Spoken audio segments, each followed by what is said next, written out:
Guys, ito yung continuation ng omelette ko. Ito na siya. Medyo na overcook. Pero okay na rin kasi makapal siya. So, ayan.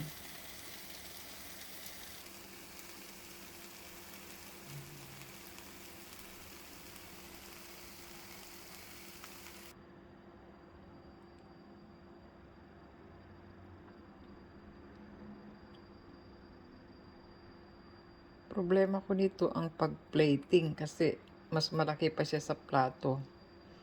Pero iniluluto ko pa konti para hindi siya mag-hiwa-hiwalay. Ang hirap mag-plating, guys. Pero I hope. Oh, yun. Nagawa ko. Perfect.